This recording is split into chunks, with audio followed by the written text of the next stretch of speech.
Sebenarnya kasus ini kan sudah 2 tahun, 3 tahun, meresahkan masyarakat, merugikan waktu. Dan memang mestinya yang menuduh itu yang membuktikan, bukan saya disuruh menunjukkan.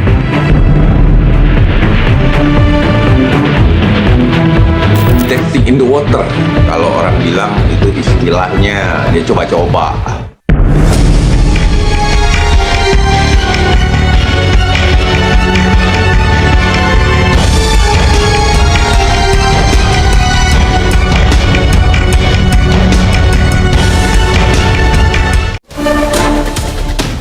Polemik tudingan ijazah palsu mantan Presiden Indonesia ke-7 Joko Widodo atau Jokowi belakangan ini kembali memanas usai mantan Wakil Presiden ke-10 dan ke-12 Yusuf Kala meminta Jokowi menunjukkan ijazahnya ke publik agar kasus yang sudah berumus setahun ini dapat segera diselesaikan.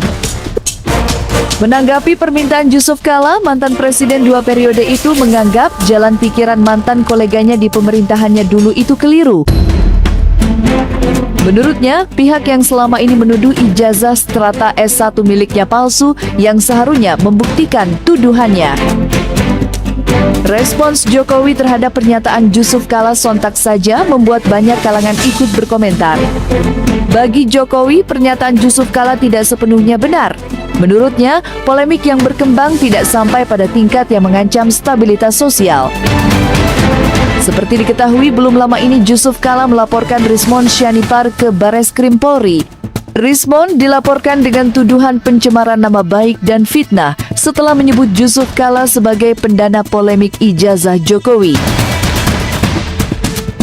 Sebenarnya kasus ini kan sudah 2 tahun, 3 tahun, meresahkan masyarakat, merugikan waktu, merugikan Pak Jokowi, merugikan semua. Puluhan miliar uang habis untuk apakah itu pengacara, apakah itu seperti saya ini tanpa waktu saya hilang, dilibatkan tanpa libatkan. Sebenarnya sederhana persoalannya, karena saya Pak Jokowi yakin bahwa punya ijazah asli. Ya, sebenarnya untuk kita stoplah ini perkara dengan cara tinggal Pak Jokowi memperlihatkan ijazahnya kan yang asli, tapi kita waktu habis dan biaya ongkos yang mahal dan terjadi perpecahan di masyarakat, pro kontra kan, perpecahan, maki-makian di TV itu sifat nasional kita terganggu dengan cara itu. Saya tidak ingin berspekulasi, serahkan semuanya pada proses hukum yang ada. Kalau kami kan tentunya sebagai kuasa hukum Pak Jokowi tidak ikut mencampuri urusan seperti itu, karena kami hanya fokus pada laporan kami yang ada di Polda Metro Jaya. Namun ya kembali lagi, siapapun boleh melaporkan. Kalau ada pihak yang merasa keberatan, merasa itu tidak benar, ya boleh saja, dan kami sangat mendukung untuk seorang warga negara untuk menggunakan haknya untuk melapor. Karena tentunya nanti kalaupun melapor kepada polisi, tentu kan para penyidik itu di pihak polisian tentunya akan mencari kebenaran, apakah hal itu benar atau tidak. Apalagi sekarang ada AI dan sebagainya. Jadi ya kita tunggu lah. Pasti kita pengen kan ekspresi mengedepankan estetika disampaikan. Jelas tadi mendengar Kak. Kami sih menghormati sekali ya, itu kan merupakan hak Pak JK sebagai warga negara juga. Jadi ya kita tunggu saja, kita pantau. Kalau dari kami sama sekali tidak mencampuri hal tersebut, karena kami hanya fokus kepada urusan yang ada di Polda Metro Jaya, karena itu merupakan perjuangan kami agar Pak Jokowi dapat mendapatkan keadilan dan juga kepastian hukum mengenai jasanya ini isinya. Nah, tapi saya mengamati dari jauh perkembangan ijazah palsu ini sampai Rismond juga yang tadinya semangat dan kenceng luar biasa, sekarang melempem juga kayak kerupuk kena air juga kan. Tapi saya menghormati itu, menghargai itu lah. Nah sekarang kalau memang benar ya apa yang diucapkan sama Rismond itu benar ya silakan aja dia pertanggungjawabkan aja. Nah sekarang makanya Pak JK sudah melaporkan nih, Bareskrim lagi kan, nggak tanggung-tanggung dia melaporkan. Nah sekarang apa benar yang dikatakan oleh Rismond itu dia memiliki bukti percakapan dan sebagainya, silakan dia persembahkan, dia pertanggungjawabkan secara hukum ya, apakah benar atau tidak ya dia akan menerima akibat daripada ucapannya itu. sisi lain, Roy Suryo menyambut baik langkah hukum yang ditempuh Jusuf Kalla terkait laporannya ke Bareskrim Polri. Selain dukungan, Roy Suryo juga menawarkan diri menjadi saksi atas laporan Jusuf Kalla terhadap Rismon Sianipar jika nanti naik ke persidangan. Bagi sebagian kalangan dukungan yang diberikan Roy Suryo dan tawaran menjadi saksi merupakan bentuk deklarasi frontal terhadap mantan rekan seperjuangannya, yakni Rismon Sianipar, yang kini berbalik arah merapat ke kubu Jokowi usai permohonan restoratif justice yang diajukannya diterima Jokowi di Solo. Kami mendukung penuh ya upaya pelaporan dari Bapak Wakil Presiden kita yang ke-10 dan ke-12 yaitu Bapak Muhammad Jusuf Kalla untuk melakukan laporan, dan kemarin sudah diterima dengan di Bareskrim dengan STTL nomor 135/5/Bareskrim 2026. 135 ya STTL-nya ya LP ya sudah jadi LP ya. Bahkan memang sehari sebelumnya memang ada upaya ya untuk juga mengadukan para tergugat. Ya, memang kemarin yang sudah tertulis dalam LP adalah nama Rismon Hasiholaun Sianipar. Kita dukung statement Pak JK dan saya siap atau kami siap ya, bukan saya. Kami siap untuk mendukung menjadi membantu apakah itu menjadi saksi atau menjadi ahli ya dalam perkara ini. Karena sebenarnya semua data-data tentang Cemboker Nusantara, semua data-data tentang ijazah yang 99,9% palsu itu pun sebenarnya ada di tangan kita. Sudah. Maju terus Pak Muhammad Jusuf Kalla dengan laporannya nomor 135/5/Bareskrim 2026. Jangan mentang-mentang dia melabel saya terus pengkhianat. Saya ultimatum, hentikan label-label itu ya. Saya bebas, independen dari awal. Saya tidak kenal mereka sebelum 15 April 2025 dan penelitian itu independen. Kalau sekarang saya berubah berdasarkan temuan saya, siapa mereka saya harus minta izin? Siapa mereka? Itu loh, mendanai saya juga enggak. Dia sibuk 1-3 kali di TV sehari. Saya yang cari data pontang-panting. Terus tiba-tiba dia seolah-olah membiayai saya. Ya, seolah-olah ada ikatan kontrak hitam di atas putih gitu. Makanya hentikan itu sebelum saya berubah pikiran untuk melaporkan kalian. Jadi bukan hanya dia ya.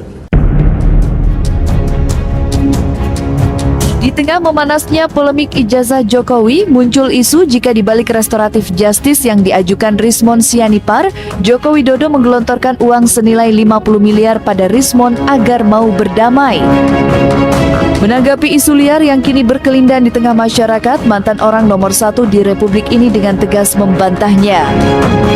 Dalam keterangannya baru-baru ini di hadapan awak media, Jokowi menilai isu tersebut baginya tidak masuk akal dan justru terbalik logikanya. Ia pun menyerahkan sepenuhnya kasus ijazah yang diperkarakan Roy Suryo CS pada Polda Metro Jaya.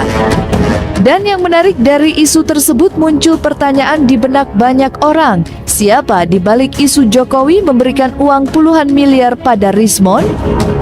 Benarkah ada peran kubu Roy Suryo sebagaimana kerap disampaikan para relawan Jokowi? Logikanya.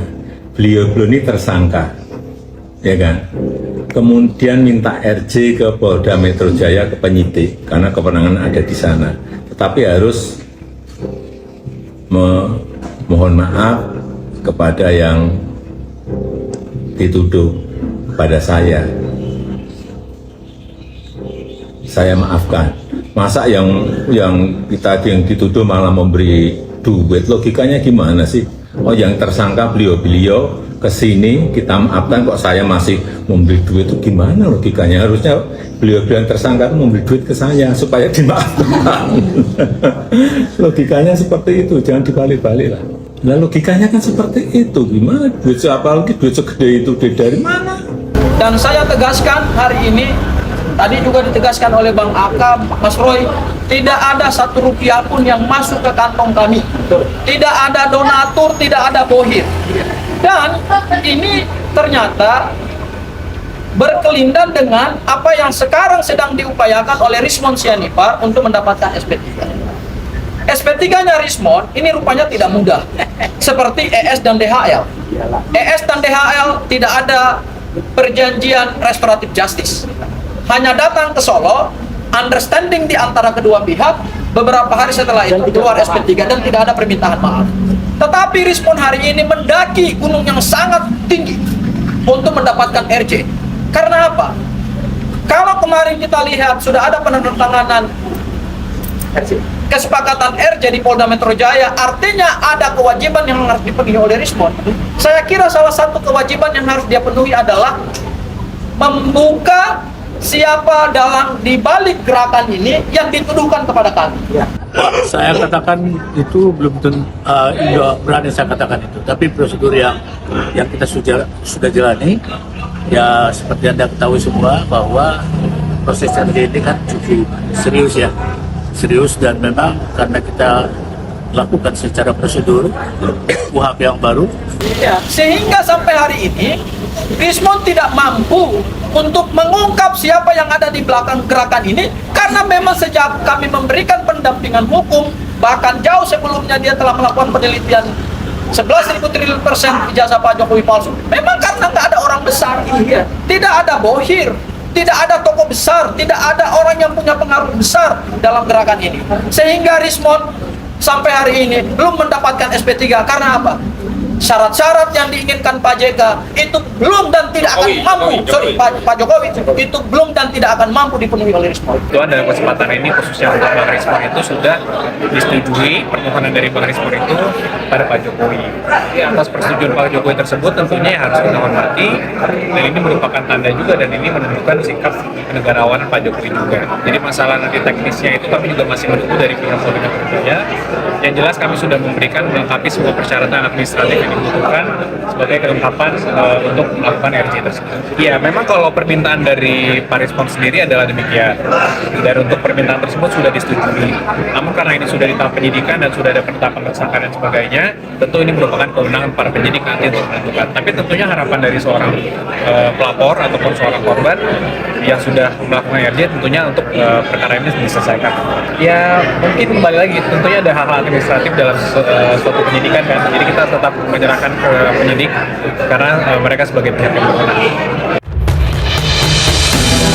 Dugaan adanya transaksi gelap di balik restoratif justice yang diajukan Rismon Sianipar pada Jokowi makin ramai menjadi perbincangan di tengah publik. Dugaan itu makin kuat usai Roy Suryo, CS juga mengaku mendapat tawaran menggiurkan dari kubu Jokowi agar mau meminta maaf dan mengajukan restoratif justice dengan iming-iming uang senilai 50 miliar. Setidaknya hal itu disampaikan Roy Suryo bersama tim hukumnya baru-baru ini. Lantas, benarkah Roy Suryo memiliki bukti atas pernyataannya mengenai ajakan damai dengan imbalan uang senilai 50 miliar? Finalnya yang ingin saya sampaikan, kami menolak keras ya apa yang tadi disampaikan oleh Pak Ahmad Kosinudin, ya gitu, bahwa jangankan apapun uangnya, apalagi apa uang haram, wah gitu. Kita tolak yang namanya anti uang haram. Ya, jadi mau itu 5 miliar, mau itu 10 miliar, itu adalah uang haram. Masya Allah kita tolak itu, dan astagfirullah kalau kita dituduh itu. Kembali kami sama sekali tidak ada kaitan dengan hal tersebut karena kami hanya fokus kepada urusan di Polda Metro Jaya. Kalau ada rumor kiri kanan ya mohon ditanyakan langsung pada pihak yang bersangkutan. Tapi sih kami meyakini bahwa memang kalau ini tidak diselesaikan sampai ada putusan, rumor-rumor tersebut akan terus berkembang terus, nanti makin liar lagi nanti bolanya. Jadi ya kami mohon juga teman-teman media bisa mendukung proses ini agar ini dikawal terus nih hingga nanti ke persidangan, agar berita-berita yang tersampaikan pun juga berita yang akuntabel. Kalau tawaran RJ ada, ya bahkan juga saya dihubungi juga oleh pihak kubu sebelah. Saya dihubungi oleh beberapa top leader lah dari relawan Pak Joko Widodo gitu. Saya tidak perlu saya sebutkan nama-namanya gitu. Ya, tapi saya tidak pernah gubris karena buat saya tidak punya kepentingan dengan restoratif justice karena kepentingan para tersangka mereka masih yakin dan percaya bahwa hasil penelitian mereka valid secara ilmiah. Itu yang saya pegang.